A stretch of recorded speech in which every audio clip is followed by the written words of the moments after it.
Hello and welcome back to my YouTube channel जिसका नाम है सुमित सर बीपीएससी टीचिंग। दोस्तों ये आज की आपकी दूसरी वीडियो है दोस्तों, जो आपकी 1875 से लेकर मैं 1947 तक दोस्तों जो मैं पूरा आपका हिस्ट्री का पोर्शन कवर करने वाला हूं, जो कि बीपीएससी टीआरई 4 में दोस्तों आपके क्वेश्चन यहीं से ही बार बार पूछे जा रहे थे। तो टीआरई 4 में भी दोस्तों आपको इसी पोर्शन से आपके भर भर के क्वेश्चन पूछे जाएंगे। तो दोस्तों ये दोस्तों आपकी दूसरा पार्ट है। पहला वाला पार्ट दोस्तों वहाँ पर दोस्तों मैं आपको 1875 से लेकर 1907 के सूरत अधिवेशन तक लेके आया, और यहाँ दोस्तों आप लोग जैसे देख सकते हो, यहाँ मैं आपको 1908 से शुरू करूँगा आज। इससे पहले मैंने आपको एक चीज़ इसमें बतानी है, मैं आपको बता दूँ कि दोस्तों ये मैंने आपको 3 पेज कराए थे, एक ये और दोस्तों ये मैंने आपको 3 पेज कराए थे, जिसमें से दोस्तों लॉर्ड नॉर्थ क्रुक के बारे में मैंने ये 1875 से शुरू किया था, लेकिन उसका जो कार्यकाल था दोस्तों वो 1875 से भी पहले का था। इसलिए मैंने यहाँ पे बता दी थी कि सुएज नहर यहाँ पर खुली है, सुएज नहर यहाँ पर खुली है। तो मेरे कहने का मतलब ये था कि नॉर्थ क्रुक के समय में ही सुएज नहर खुली है, लेकिन जो सुएज नहर खुलने का जो एग्जैक्ट टाइम है दोस्तों वो दोस्तों आपका 1869 है, 1869, ठीक है, 1869 है दोस्तों। इसको आप अगर चाहो तो इसको अलग से नोट्स पे दोस्तों यहाँ पर आप लिख लेना, कंफ्यूज होने की ज़रूरत नहीं है दोस्तों। बात कर लेते हैं अलग। अब हम लोग बात कर लेते हैं दोस्तों आज की, ठीक है, आज की हम बात कर लेते हैं। तो अब दोस्तों हम लोग 1907 में जो अधिवेशन हो गया था उसके बाद की हम लोग घटना पे गौर करते हैं, यानी 1908 की घटना पर हम लोग चर्चा करते हैं। दोस्तों 1908 में क्या हुआ था? 1908 में खुदीराम बोस और प्रफुल्ल चाकी, खुदीराम बोस और प्रफुल्ल चाकी, दोस्तों खुदीराम बोस और प्रफुल्ल चाकी, इन दोनों ने मिलकर दोस्तों मुजफ्फरपुर, जो कि आपकी बिहार में है, बिहार का एक ज़िला है पटना से सटा हुआ ऊपर, तो मुजफ्फरपुर का जो जज था किंग्सफोर्ड, उसको इन लोगों ने बम से उड़ाने की योजना बनाई। लेकिन उस योजना में दोस्तों क्या हुआ, उस योजना में इन्होंने गलत गाड़ी पर बम फेंक दिया दोस्तों। वो कैनेडी की गाड़ी थी, वहाँ पर दोस्तों बम फेंक दिया। तो उसमें दोस्तों बीवी और बच्चे, उसके दोस्तों आपके बीवी और बच्चे दोनों दोस्तों क्या हुआ दोस्तों, मारे गए, बीवी और बच्चे दोस्तों मारे गए। इसमें दोस्तों मैं आपको बता दूं कि गाड़ी कैनेडी की थी, लेकिन उसमें प्रिंजल दोस्तों, किसकी? प्रिंजल, एक शख्स था प्रिंजल, तो दोस्तों प्रिंजल के बीवी और बच्चे मारे गए थे। तो इसी से ये दोनों इतने घबरा गए कि ये दोनों वहाँ से भाग गए। जिसमें दोस्तों आपकी जो ये प्रफुल्ल चाकी हैं वो तो इतने ज़्यादा घबरा गए थे कि इन्होंने खुद को सुसाइड कर लिया था, ठीक है। तो यहाँ पर जैसे मैंने लिख दिया है आत्महत्या। ऐसे दोस्तों जो अभी खुदीराम बोस थे इनको पकड़ लिया गया था, और खुदीराम बोस को दोस्तों फांसी की सज़ा दे दी गई थी 11 अगस्त 1908 को। यानी कि दोस्तों ये जो आपका जो ये कांड था दोस्तों, ये जो दोस्तों ये घटना थी, ये घटना आपके अप्रैल की थी, और अगस्त में खुदीराम बोस को फांसी दे दी गई, ठीक है। तो दोस्तों खुदीराम बोस जो थे वो हमारे भारतीय क्रांतिकारी घटनाओं में फांसी चढ़ने वाले सबसे कम उम्र के व्यक्ति भी हैं दोस्तों। जब इनको फांसी हुई तब इनकी उम्र थी 18 वर्ष और 8 महीने, 18 वर्ष और 8 महीने दोस्तों इनकी उम्र थी। तो दोस्तों बढ़ते हैं आगे। इसके अलावा मैं आपको एक बात बता दूं कि अगर दोस्तों कहीं छोटी सी भी अगर कोई माइनर गलती हो जाती है, और अगर वो गलती दोस्तों अगर छोटी सी है, तो आपको उसको वहीं पे इनकरेक्ट करके आगे बढ़ जाइएगा, ठीक है। वो लेकिन अगर कोई गलती दोस्तों, अगर मेरी यहाँ पे जैसे मैं कोई चीज़ लिख रहा हूँ, अगर मुझे सन इधर उधर हो गई तो मैं दोस्तों उसको बाद में बता देता हूँ कि यहाँ पर आप इसकी जगह ये कर लो, ठीक है। मैं भी इंसान हूँ दोस्तों, अगर कभी कभार 19-20 हो गया तो मैं आपको वो बता देता हूँ। तो दोस्तों अब इसके बाद हम लोग आते हैं अलीपुर षड्यंत्र केस। दोस्तों ये भी आपके 1908 में हुआ था, अगस्त 1908 में। आपसे पूछ सकता है अलीपुर षड्यंत्र केस कब हुआ, तो दोस्तों 1908 में हुआ। इसके अलावा दोस्तों ये क्या था, 31 व्यक्तियों को अवैध, इसको छोड़ो, 31 व्यक्तियों को अवैध शस्त्र रखने के कारण गिरफ्तार किया गया। जिसमें तो दोस्तों इसमें क्या हुआ, इसमें आपके सत्येंद्र नाथ घोष और कन्हैया लाल दत्त को फांसी की सज़ा हो गई। दोस्तों इन दोनों को फांसी की सज़ा क्यों हुई? इन दोनों को फांसी की सज़ा इसलिए हुई क्योंकि इन दोनों ने जो दोस्तों इस केस के सरकारी गवाह ब्रिटिश लोगों ने बनाया था नरेंद्र नाथ गोसाई को। तो ये लोग इस बात से गुस्से में थे कि नरेंद्र नाथ गोसाई हमारा आदमी सरकारी गवाह बन कैसे गया, तो इन्होंने उसको ही गोली से उड़ा दिया। किसको? नरेंद्र नाथ गोसाई को दोस्तों गोली से उड़ा दिया। तो जब गोली से उड़ा दिया तो इसी के कारण दोस्तों सत्येंद्र नाथ घोष और कन्हैया लाल दत्त को क्या हुआ, फांसी दे दी। ठीक है दोस्तों, आपके वारेंद्र नाथ घोष और उपेंद्र नाथ बनर्जी, इन दोनों को दोस्तों आपको काले पानी की सजा हुई, काला पानी की सजा हुई, उम्र कैद। ठीक है, तो इसके अलावा दोस्तों अरविंद जो घोष थे, अरविंद घोष थे, उनको छोड़ दिया गया और उन्होंने क्रांतिकारी घटनाओं से मुंह मोड़ लिया और दोस्तों पांडिचेरी में जाके अपना आश्रम स्थापित कर लिया, अपना आश्रम दोस्तों स्थापित कर लिया। इतना आपको याद। दोस्तों मैंने आपको एक चीज़ बताई थी, आप देखो, आपके जो अरविंद घोष हैं, जो अरविंद घोष हैं दोस्तों, उन्होंने आपकी लाइफ डिवाइन बुक लिखी, अरविंद घोष ने लाइफ डिवाइन बुक लिखी। और जो ये वारेंद्र कुमार घोष हैं, वारेंद्र कुमार घोष हैं दोस्तों, इन्होंने आपके युगांतर पत्रिका का संपादन किया। आपको ये बात याद रखना है, दोनों घोष अलग अलग हैं। इसके अलावा दोस्तों आपको मैं बता दूं, इसके अलावा दोस्तों आप आ जाओ 1908 के बाद 1909। 1909 में क्या होता है? तो सबसे पहले दोस्तों 1909 का भारत शासन अधिनियम एक आता है। 1909 का दोस्तों भारत शासन अधिनियम आता है, जो वो अधिनियम दोस्तों आपसे कई बार पूछ लिया जाता है। तो दोस्तों इसको हम लोग शॉर्ट में कहते हैं मार्ले मिंटो सुधार, मार्ले मिंटो सुधार। जिसमें दोस्तों मार्ले क्या था दोस्तों? मार्ले आपका भारत सचिव था। आपको पता है कि प्रथम स्वतंत्रता संग्राम के बाद 1858 के बाद दोस्तों क्या हो गया? 1858 के बाद गवर्नर जनरल का पद खत्म करके और दोस्तों आपकी कौन सा पद बना दिया? आपके दो पद कर दिए, एक तो भारत का सचिव कर दिया और दूसरा भारत का वायसराय। ठीक है, तो दोस्तों वायसराय जो भी काम करता था तो उन सारे कामों की रिपोर्ट जो भारत का सचिव होता था वो इंग्लैंड भेजता था। तो दोस्तों ये जो मार्ले था ये आपका भारत सचिव था और ये मिंटो था, इट मीन्स दोस्तों लॉर्ड मिंटो, ये भारत का वायसराय था।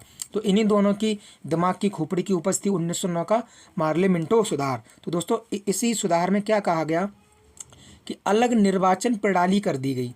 किसके लिए? मोमडन्स के लिए, यानी दोस्तों मुस्लिमों के लिए आपकी अलग निर्वाचन प्रणाली कर दी गई। ठीक है दोस्तों, सांप्रदायिक निर्वाचन प्रणाली दोस्तों इसी में आपकी कर दी गई, यानी बंटवारे का जो दोस्तों बीज बोया गया वो इसी मार्ले मिंटो सुधार में बो दिया गया था। इसके अलावा दोस्तों चुनाव प्रणाली के सिद्धांत को प्रथम बार मान्यता भी इसी 1909 में मिली। इसके अलावा आपको बता दूं कि 1909 से पहले दोस्तों वायसराय की कार्यप्रणाली में, वायसराय की जो पूरी जो मंत्रिपरिषद कह लो या उसकी कार्यकारिणी कह लो, उसमें दोस्तों किसी भी भारत को सम्मिलित होने का अधिकार नहीं था। लेकिन 1909 के इस अधिनियम से भारत के लोग भी वायसराय की कार्यकारिणी में शामिल होने लगे। जैसे कि आप देख सकते हो, गवर्नर जनरल की कार्यकारी परिषद में पहली बार प्रतिनिधित्व मिला हम भारतीयों को। ठीक है दोस्तों, इसके अलावा हम आते हैं 1911 पर।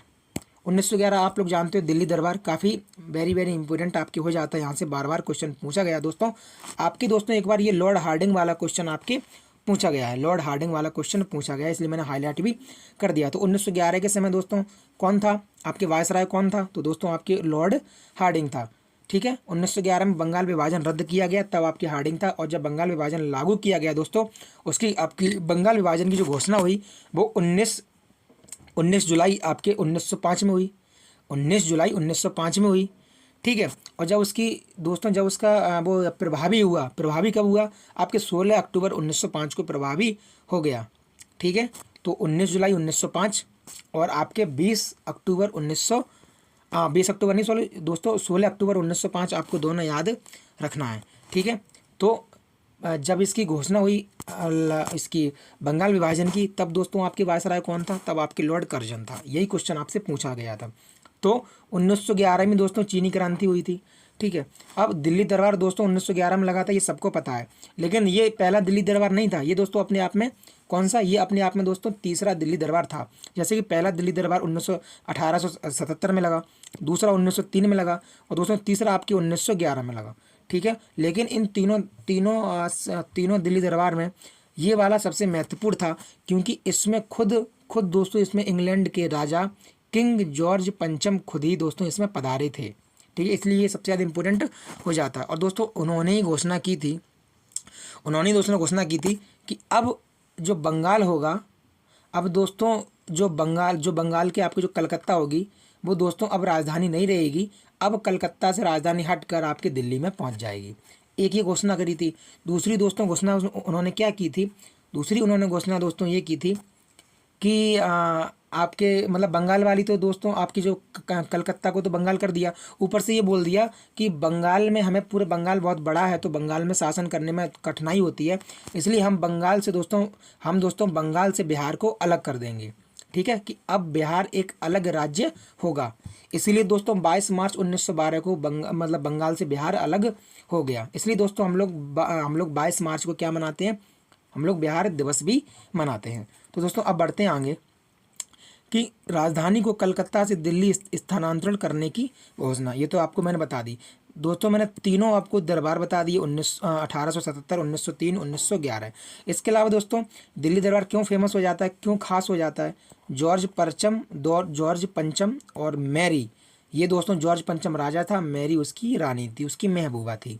ठीक है दोस्तों, के सम्राट और सम्राज्ञी बनने पर यानी राजा और रानी बनने पर दोस्तों तिलक समारोह रखा गया था। काफ़ी भयंकर बड़ा वाला तिलक समारोह दोस्तों था, बड़े पुख्ता इंतजामात किए गए थे। तो दोस्तों और इसमें क्या हुआ था, इसमें हम लोग वो जान लेते हैं। दोस्तों प्रथम बार जन गण मन यानी कि हमारा जो राष्ट्रगान है, भारत का जो राष्ट्रगान है, जो कि आपकी R N टैगोर मतलब रविंद्रनाथ टैगोर के द्वारा लिखा गया था, वो दोस्तों इसी में प्रथम बार गाया गया था। तो जन गण मन पहली बार गाया गया था, ये दोस्तों आपकी कलकत्ता अधिवेशन था। ये दोस्तों 1911 में गाया गया था, दिल्ली दरबार में नहीं गाया गया था। ये आपके 1911 में जो कलकत्ता अधिवेशन हुआ था वहाँ गाया गया था। ठीक है, इतना बता दूं। तो दोस्तों ये रविन्द्रनाथ टैगोर के द्वारा लिखा गया था दोस्तों, यहीं पहली बार गाया गया था। और दोस्तों अगर पूछ ले कि भारत के जन गण मन को कब हम लोगों ने एक्सेप्ट किया, जैसे हमारा संविधान दोस्तों 26 जनवरी 1950 को लागू हुआ, 26 जनवरी 1950 को लागू हुआ।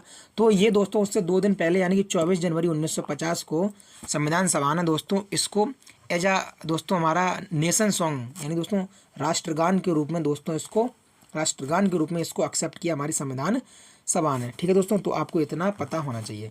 इसके अलावा हम लोग बात कर लेते हैं 1912 की।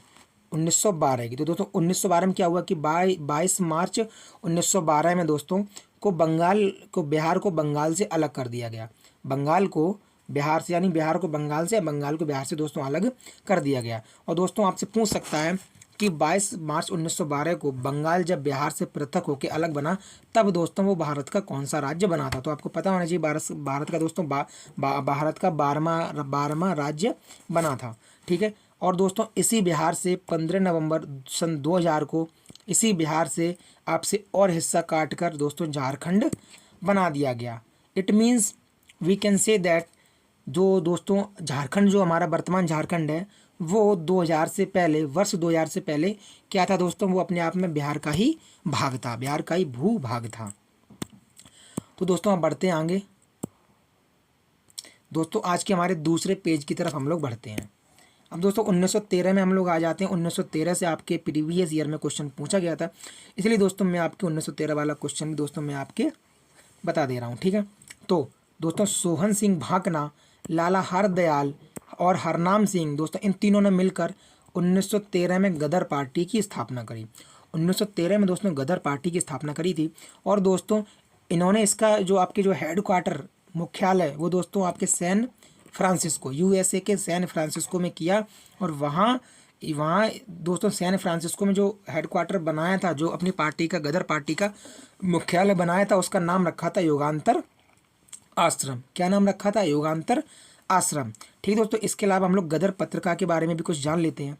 गदर पत्रिका का जो दोस्तों प्रकाशन होता था वो हिंदी, उर्दू, गुजराती, गुरुमुखी और अंग्रेजी इन दोस्तों 5 लैंग्वेजेस में होता था। कौन कौन से? हिंदी, उर्दू, गुजराती, गुरुमुखी और दोस्तों आपकी अंग्रेजी, इन 5 में होता था। ठीक है, इसके अलावा दोस्तों आपके एक बार ये भी पूछा गया कि कामागाटा मारू प्रकरण किस वर्ष हुआ। इसमें दोस्तों और इसमें कुछ नहीं है। ठीक है, आपको इतना याद रखना कि कामागाटा मारू जो आपका प्रकरण है वो दोस्तों आपके 1914 में हुआ था। ठीक है दोस्तों, एक आपके गुरुदत्त सिंह थे, ये दोस्तों सिंगापुर से जहाज़ लेकर कनाडा जा रहे थे, जिसमें 300 कुछ यात्री सवार थे। जहाज़ मतलब पानी का जहाज़, लेकिन इनके पानी के जहाज़ को कनाडा में एंटर नहीं होने दिया था, तभी ये उसको यू टर्न करके वापस ले आए थे। दोस्तों इसी घटना को कामागाटा मारू प्रकरण कहते हैं, क्योंकि उस जहाज़ का नाम ही था कामागाटा मारू। ठीक है, तो आपको याद रखना कि 1914 में ये घटना हुई थी। ऐसे दोस्तों 1914 में आपकी फर्स्ट वर्ल्ड वॉर भी शुरू हुई थी, आपको ये भी याद रखना अगर पूछ ले तो। इसके अलावा दोस्तों 1915 में अब दोस्तों यहाँ से आपके the golden era of modern history.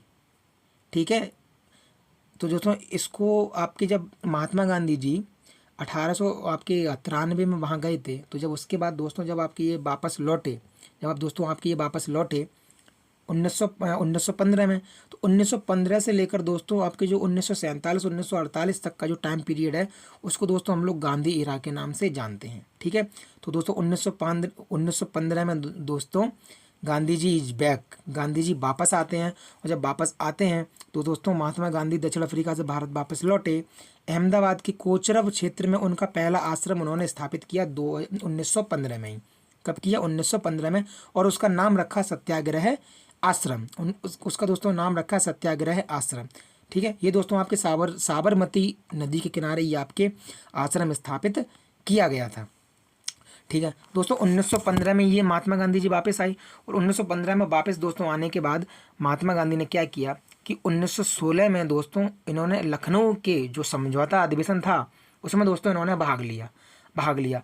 वहीं दोस्तों ये सारे नेताओं से मिले, और 1916 के ही आपके अधिवेशन में राजकुमार शुक्ल ये क्वेश्चन आपके टीआरई 1 में पूछा गया था। ठीक है दोस्तों, मैंने आपको बता दिया टीआरई 1 में पूछा गया था कि किस बिहार के नेता ने मतलब इंसिस्ट किया था महात्मा गांधी जी को कि आप बिहार में चंपारण में आइए, और आप जो हमारी समस्याएं हैं दोस्तों, जो आपकी जो नील की खेती हमसे ज़बरदस्ती करवाई जाती है 3 कटिया प्रणाली, वो दोस्तों आप ख़त्म कीजिए। दोस्तों महात्मा गांधी ने पहले तो उनको 100 बार उनको मना किया, उसके बाद जब वो ज़्यादा ही राजकुमार जी ज़्यादा ही पीछे पड़ गए तब महात्मा गांधी जी माने हैं। ठीक है, तो दोस्तों अब हम बढ़ते हैं आगे। अब दोस्तों हम लोग 1916 पे आ जाते हैं। तो 1916 में दोस्तों क्या हुआ? 1916 में आपके सबसे प्रमुख लखनऊ अधिवेशन हुआ, क्योंकि यहाँ से क्वेश्चन पूछता है और आपके एग्जाम में दोस्तों पूछा भी गया है। तो 1916 में आपके लखनऊ अधिवेशन हुआ है। इसकी दोस्तों अध्यक्षता आपके अंबिका चरण मजबूदार के द्वारा की गई है। दोस्तों गरम दल और नरम दल और मुस्लिम लीग का दोस्तों समझौता इसमें हो जाता है, इन तीनों का समझौता इसमें हो जाता है। सबको दोस्तों ये लगा रहता है कि 1916 के अधिवेशन में दोस्तों आपके नरम दल और आपके गरम दल का समझौता हुआ है। यही नहीं दोस्तों, इसमें दोस्तों आपके मुस्लिम लीग का भी समझौता इसमें ही हुआ था। ठीक है, अब दोस्तों उस समय वायसराय कौन था? 1916 में दोस्तों आपके वायसराय था लॉर्ड चैम्सफोर्ड। दोस्तों जो आपके भारत शासन अधिनियम जो दोस्तों आपके 1919 में आया, तब भी दोस्तों भारत का जो वायसराय आपके लॉर्ड चैम्सफोर्ड ही था। ठीक है, आपको दोस्तों इतना आपको याद रखना है। इसके अलावा दोस्तों 1916 में आपके होम रूल लीग कह लो या दोस्तों होम रूल आंदोलन कह लो, ये आपके चलाया था 2 लोगों ने, बाल गंगाधर तिलक जी ने और एनी बेसेंट जी ने, इन दोनों ने। ठीक है दोस्तों बाल गंगाधर तिलक को ही वैलेंटाइन सरोल ने अपनी पुस्तक इंडियन अनरेस्ट, ठीक है, द इंडियन अनरेस्ट, इसमें दोस्तों भारतीय अशांति का जनक कहा है। ठीक है, आपको इतनी बात याद रखनी है, अगर पूछ ले तो आपको याद रखना है। इसके अलावा दोस्तों आप जान लेते हैं कि बाल गंगाधर तिलक ने क्या किया था। दोस्तों बाल गंगाधर तिलक ने पुणे में स्थापना करी।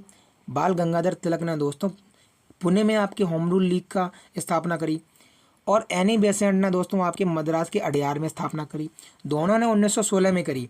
पहले आपके तिलक जी ने करी और बाद में किसने करी? बाद में आपके एनी बेसेंट जी ने करी। ठीक है दोस्तों इन दोनों की पुस्तिकाएं, इन दोनों की आपसे बुक्स आपसे पूछ ली जाती है।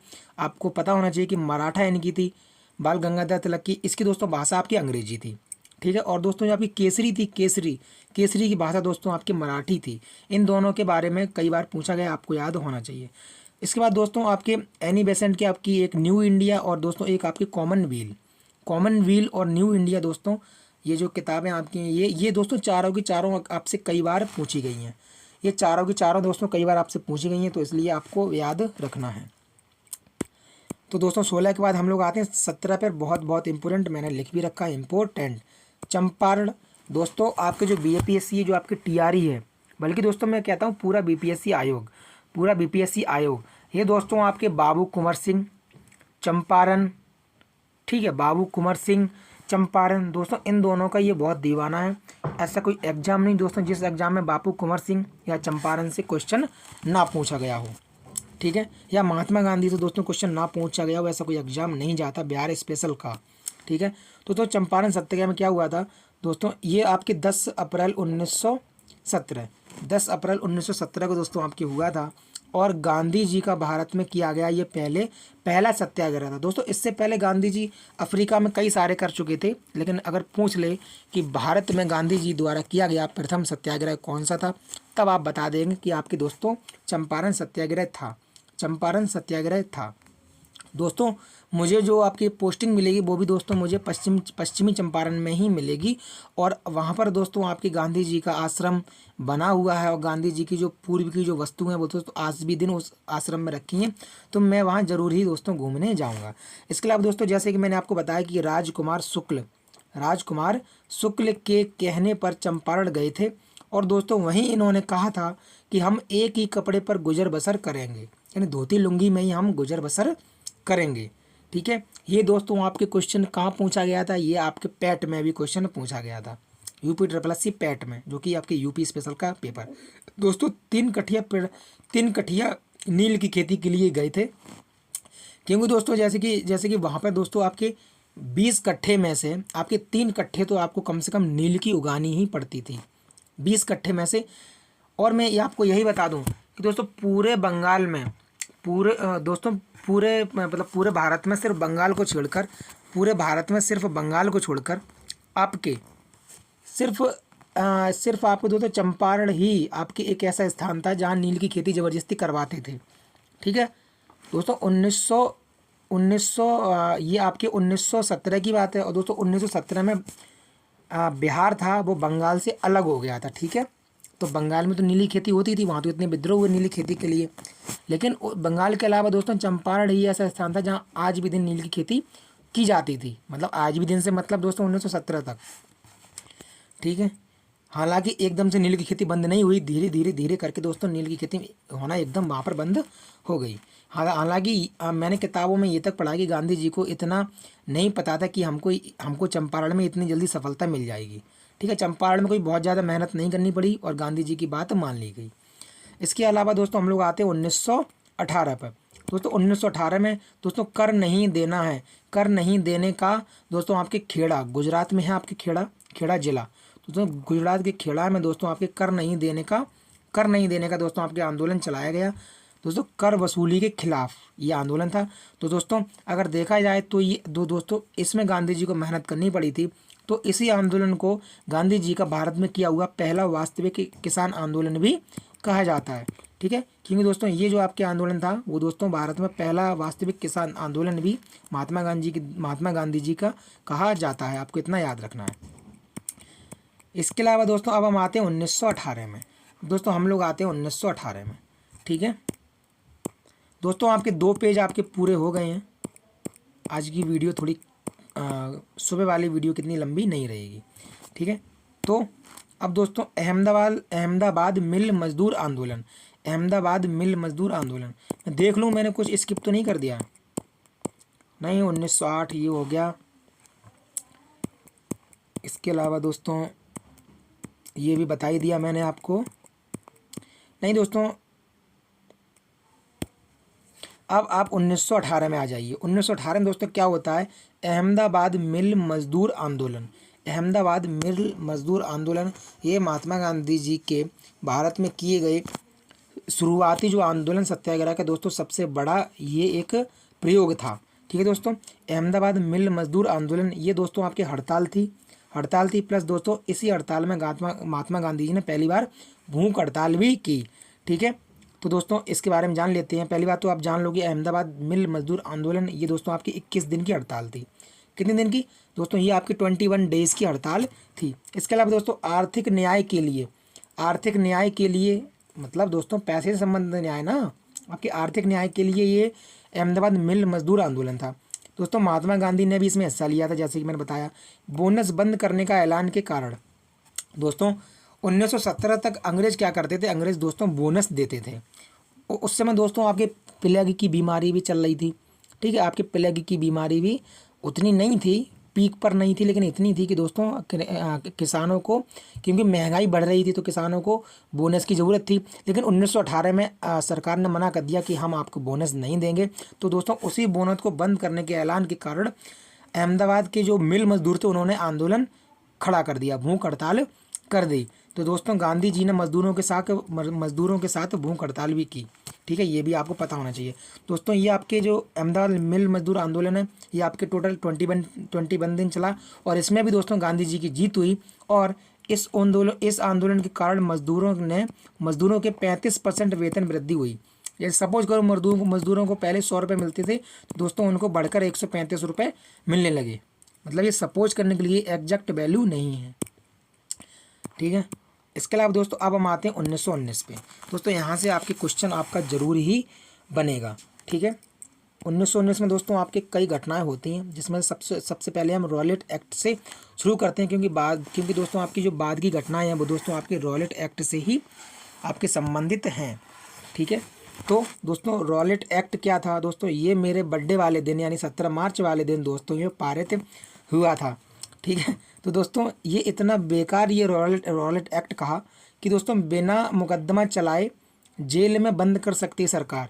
जैसे अभी मैं अपने दोस्तों के साथ अगर चौराहे पे खड़ा हूँ तो ब्रिटिश सैनिक आएंगे, ब्रिटिश पुलिस वाले आएंगे, मुझे ले जाएंगे दोस्तों, जिसमें दोस्तों मैं बिना वकील भी नहीं कर सकता, बिना दलील भी नहीं, कोई नहीं दे सकता कि साहब हम तो यहाँ खड़े हैं गोलगप्पे खा रहे हैं, आप हमें क्यों ले जा रहे हैं।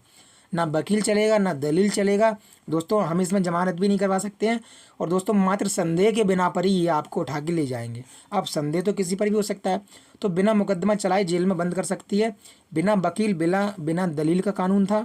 ठीक है, और दोस्तों दिल्ली में इसका नेतृत्व, इसके खिलाफ जो रॉलेट एक्ट के खिलाफ जो छुटपुट आंदोलन चल रहा था जगह बे जगह, तो दोस्तों दिल्ली में उसका नेतृत्व आपके स्वामी श्रद्धानंद के द्वारा किया गया था। दोस्तों इसको ही दोस्तों काला कानून की संज्ञा भी दी गई थी, इसको ही दोस्तों काला कानून की संज्ञा दी गई थी। तो दोस्तों इसी के विरोध में, जैसे कि आपको बताया कि इसका विरोध आपकी दिल्ली में भी चल रहा था, तो दिल्ली में स्वामी श्रद्धानंद ने किया। ऐसे करके दोस्तों अमृतसर में दोस्तों क्या हुआ कि जो आपके जो पंजाब दोस्तों प्रांत है उसमें आपके डॉक्टर सतपाल और डॉक्टर सैफुद्दीन किचलू दोस्तों, इन दोनों को इस रॉलेट एक्ट के विरोध में गिरफ्तार कर लिया गया। तो जब गिरफ्तार कर लिया गया तो इसी के विरोध में, कि हमारे नेताओं को गिरफ्तार कर लिया गया, इसी के विरोध में दोस्तों पंजाब प्रांत के अमृतसर शहर में, अमृतसर मंदिर से थोड़ी दूर पर एक बाग है दोस्तों, उसका नाम है जलियांवाला बाग। वहीं दोस्तों बैसाखी के दिन, मैंने यहाँ लिखा नहीं है आप लिख लो, उस दिन दोस्तों आपके त्यौहार कौन सा था, वैसाखी। उस दिन दोस्तों आपके वैसाखी का त्यौहार था। तो उसी दिन जलियांवाला बाग में दोस्तों बीबी बच्चे, मतलब औरतें, आदमी, बच्चे, ठीक है, ये तक दोस्तों उसमें सारे लोग, बूढ़े बुजुर्ग सारे लोग उसमें सभा कर रहे थे। तो दोस्तों उसी सभा में एक यानी हंसराज नाम का एक व्यक्ति था, उसने मुखबिरी कर दी थी और जनरल ओ डायर दोस्तों आ गया। और दोस्तों ये जो डेट आपको मैंने बताई कि 13 अप्रैल 1919 का दिन था। तो दोस्तों जब वो ये हंसराज नामक किसी कुत्ते ने जनरल ओ डायर से मुखबिरी कर दी और 13 अप्रैल 1919 को जो सभा चल रही थी जलियांवाला बाग में, उसी सभा पर दोस्तों जनरल आर डायर ने अंधाधुंध गोलियां चलवा दी, किसी को वहां से भागने तक का मौका नहीं दिया। जो जैसी अवस्था में दोस्तों मरा वो वैसी अवस्था में मर गया। लोगों को दोस्तों इतनी गोलियां लगी, इतना उनका खून बहा कि वो गोलियों से बचने के लिए, अपनी जान बचाने के लिए, जलियांवाला बाग में दोस्तों आज भी दिन एक बड़ा कुआं है, उस दोस्तों कुएं में वो लोग कूद गए जान बचाने के लिए। तो उनके दोस्तों खून से पूरे का पूरे कुएं का पानी लाल हो गया था। ये वास्तव में दोस्तों आप जब कोई ऑथेंटिक किताब पढ़ोगे तब आपको इस जलियांवाला बाग हत्याकांड के बीभत्स नज़ारे का आपको स्मरण हो जाएगा, आपके दिमाग में छवि बन जाएगी। दोस्तों इस वाले कांड में एक 6 सप्ताह का बच्चा था, गोदी में दोस्तों 6 सप्ताह का बच्चा था, उसको भी दोस्तों नहीं छोड़ा था, उसकी भी हत्या कर दी थी। ठीक है, तो दोस्तों हंसराज नामक ही पता नहीं कौन कुत्ता था दोस्तों, इसने आपके कर दी थी मुखबरी। तो दोस्तों जो सरकारी रिपोर्ट आती है दोस्तों, आपके एक हंटर कमीशन, एक आपके लॉर्ड हंटर की दोस्तों अध्यक्षता में आपके एक हंटर कमीशन बनाया जाता है, सरकारी कमीशन। ठीक है, तो उस दोस्तों कमीशन में बताया जाता है कि इसमें 379 लोग ऑफिशियल रूप से मरे, लेकिन दोस्तों ऐसा नहीं है। वहाँ के जो आस पड़ोस के लोग थे उनके द्वारा दोस्तों कहा गया कि दोस्तों इसमें 1000 से भी ज़्यादा लोग मारे गए और 1200 से ज़्यादा लोग घायल हुए। जो घायल हुए थे उसमें से भी दोस्तों बहुत सारे लोग बाद में मर गए होंगे।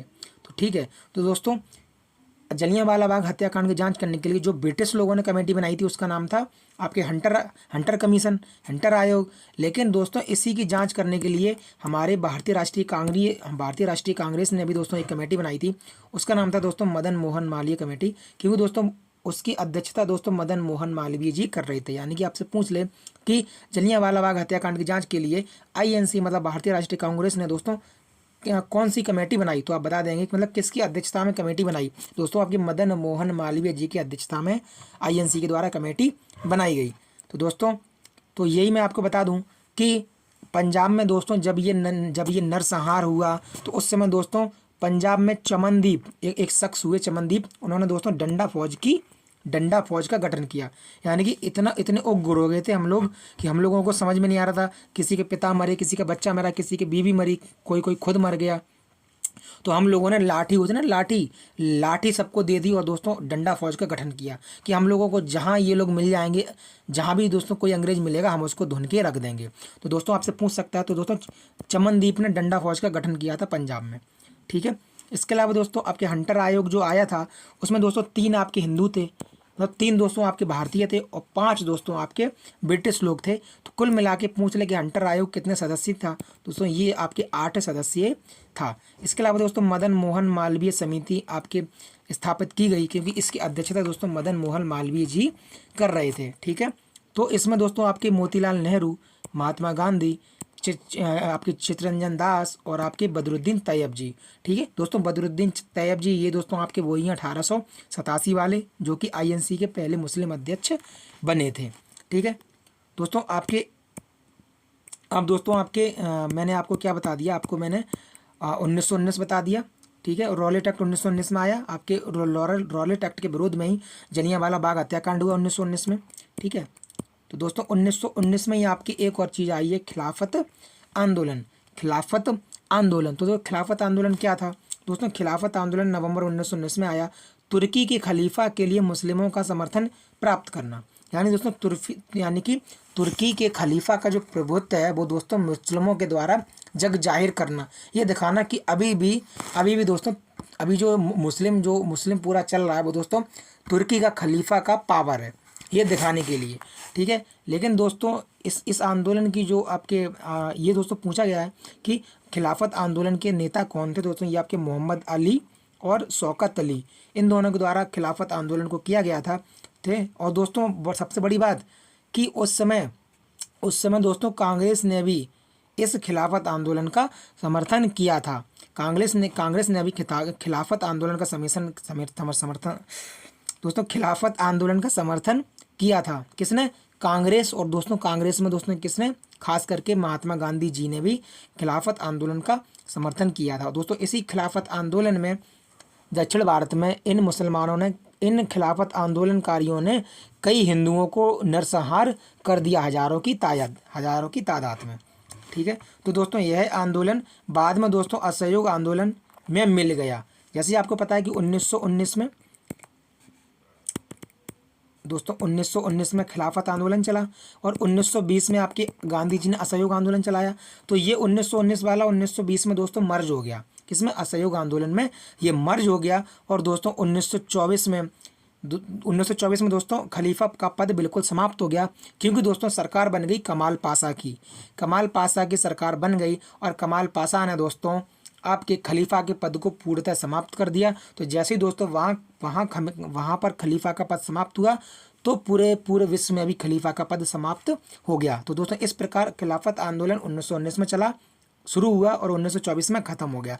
ऐसे दोस्तों आपके 1 अगस्त 1920 को असहयोग आंदोलन शुरू हुआ और दोस्तों आपके चौरी चौरा कांड के साथ ही आपके फरवरी 1922 में ये ख़त्म हो गया। तो दोस्तों आज हमने कंप्लीट किया है दोस्तों, आपके पहली वीडियो में मैंने कंप्लीट किया था 1875 से लेकर 1907 तक।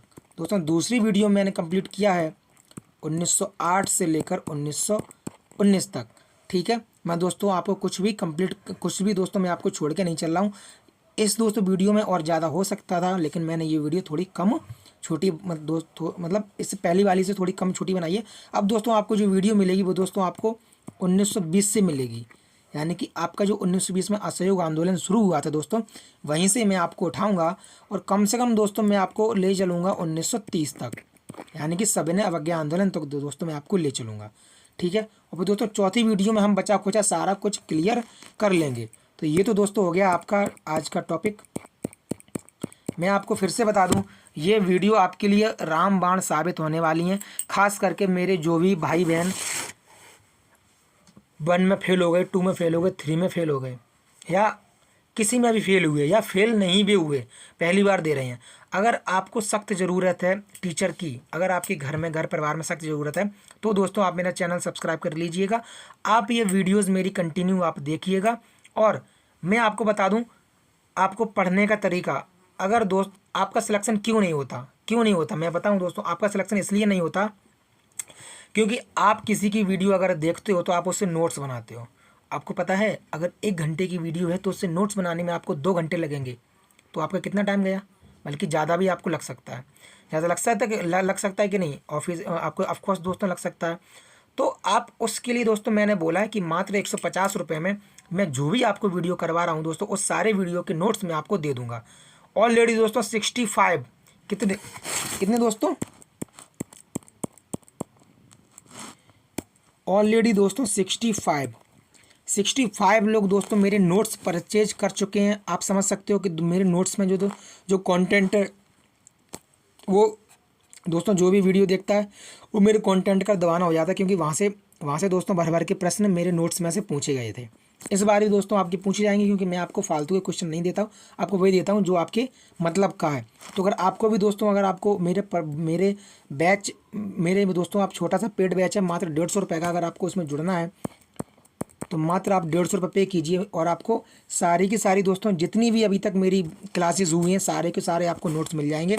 आपका फ़ायदा ये होगा कि दोस्तों आपके दिन भर में दोस्तों कम से कम आपके 5 घंटे जो आप नोट्स में बनाते हो, आप नोट्स बनाने में आप व्यतीत करते हो, वो आपके बच रहेंगे और आप उन 5 घंटों में दोस्तों आप कुछ और पढ़ सकते हो। इसको ही दोस्तों आप बार बार रिवीजन करके पढ़ सकते हो। ठीक है, आपका सिलेक्शन कहीं से भी दोस्तों रुकने वाला नहीं है। तो जिसको भी दोस्तों अगर मेरे पेड बैच से जुड़ना है तो दोस्तों मैं आपको एक अपना नंबर यहाँ लिख देता हूँ। आप दोस्तों व्हाट्सएप पे मुझे वहाँ पर मैसेज कर सकते हैं। तो दोस्तों मैं अपना नंबर लिख दे रहा हूँ 9410 48 10 86। ठीक है दोस्तों, 9410 48 10 86। दोस्तों यहाँ पर आपकी दोस्तों सिर्फ ओनली ऑन आप यहाँ पर व्हाट्सएप पे मुझे कॉल कर सकते हो। मतलब व्हाट्सएप पे कॉल नहीं दोस्तों, कॉल अगर ज़्यादा अर्जेंट हुआ तो आप मुझे इस नंबर पर व्हाट्सएप पे मैसेज भेज सकते हो। अपना नाम के साथ मैसेज भेज देना कि सर मुझे सर आपके नोट्स चाहिए, मैं आपको प्रोवाइड करा दूँगा। ठीक है, ऑलरेडी दोस्तों 65 लोग नोट से ले चुके हैं। तो दोस्तों मिलते हैं इसी सीरीज़ के तीसरे पार्ट में। तब तक अपना ख्याल रखें और अपनी पढ़ाई को बेहतरीन तरीके से मेरे बेहतरीन कंटेंट के साथ दोस्तों जारी रखिए। मिलते हैं अगली वीडियो में।